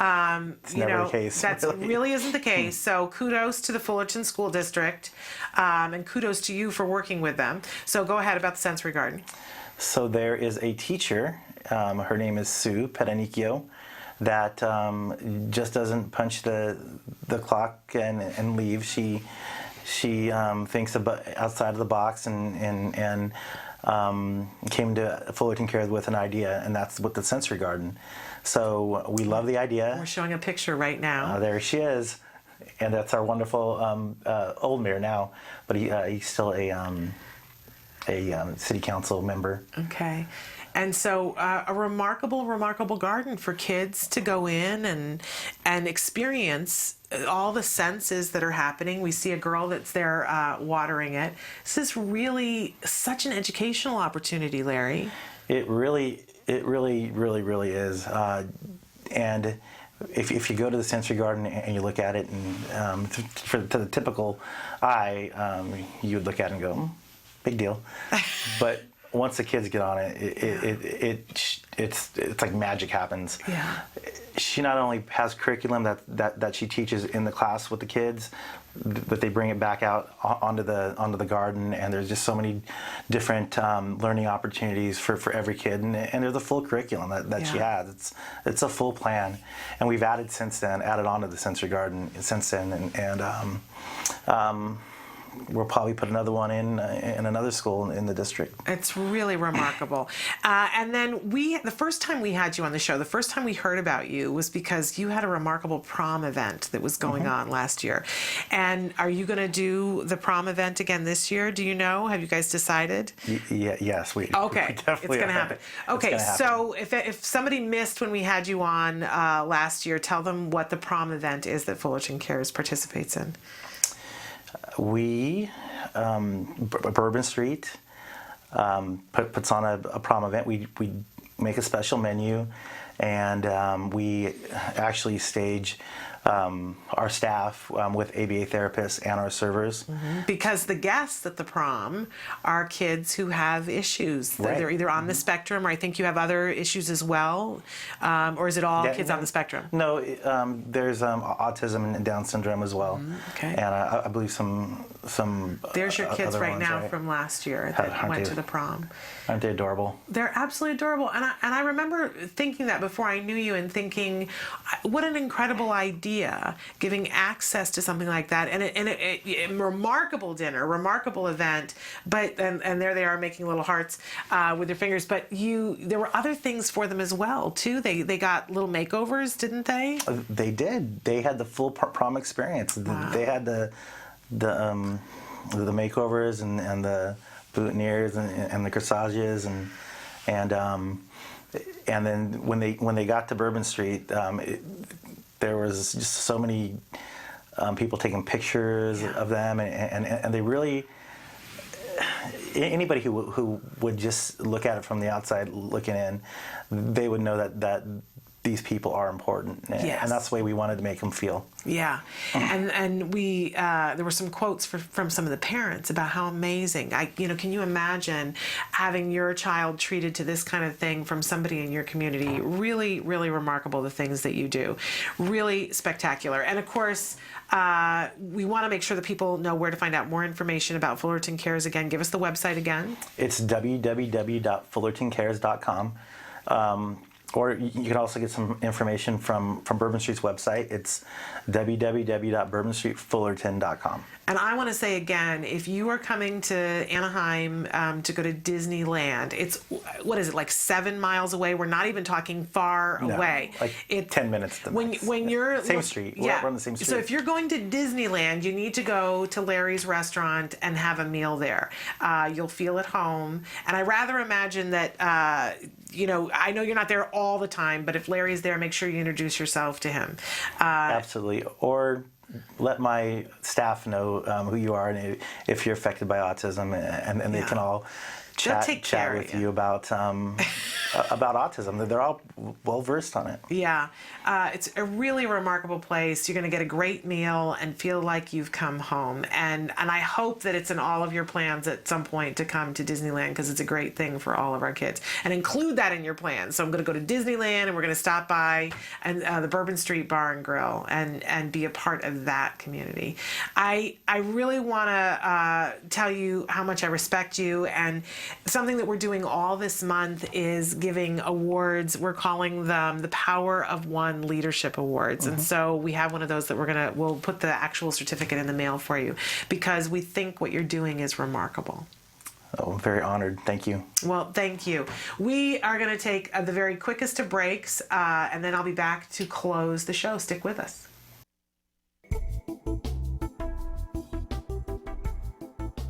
Skills is an online program that provides assessment, curriculum, positive behavior support planning for challenging behavior, and progress tracking, and it does this all in one place. The skills assessment and curriculum addresses 8 areas of development, which even includes advanced higher level areas such as executive functions and cognition, which pretty much makes skills the only ABA-based set of curricula for teaching more complex skills, things like problem solving, planning, self-management, perspective taking, and even inferring and predicting others' private events. Skills is a 4-step system. Step 1 is to add the child to your account. Step 2 is to start assessment. The skills assessment is the only ABA-based assessment with psychometric research demonstrating the language subscale to have excellent reliability. Every area of human functioning and typical child development from infancy to adolescence was researched, making the skills assessment the most comprehensive of its kind in the world, and we're quite proud of that. Skills is easy to use. Simply click Start Assessment and begin answering questions. Or simply type in a keyword, find specific activities to assess, and add activities to treatment. Step 3. Choose activities. Once you've completed the assessment, Skills selects from a pool of 4,000 activities categorized by age, level, and skill type to provide you with exactly those activities each child needs. Start by choosing a curriculum, then a lesson, and finally an activity. Click the information icon to view prerequisites, ages in which targets develop, examples, and IEP goals. Click the video icon to watch a short video. Once you've identified an activity you want to teach, adding activities to treatment is a snap. Step 4. Start treatment. Here you can access customizable activity lesson details, add your own customized targets and exemplars, and edit an activity status such as introducing or mastering it. You can even print handouts such as worksheets, tracking forms, visual aids, and other materials. Skills also offers multiple progress charts mapping curriculum progress, lesson progress, and cumulative number of activities and targets mastered over time. The Skills language curriculum is categorized by verbal behavior type so that users can identify progress for verbal operants, such as echoics, mans, tacs, and interverbals. Skills is one of the only programs that provides the ability to write behavior intervention plans, or BIPs, for challenging behavior. With just a few clicks, the outline of the behavior intervention plan is written for you and ready to be printed and implemented. You can learn more about Skills today and get started by visiting us at www.skillsforautism.com, or you can call us at 877-975-4559. Skills. Progress starts here.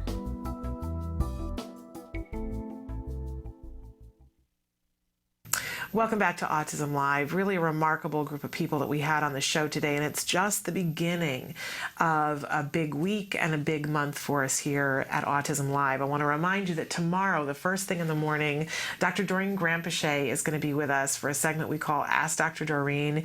She's going to be answering parents' questions, and we have a big surprise for her tomorrow. So I think it's something that you're all going to enjoy, and it's something that down the road will have an impact for all of you as well.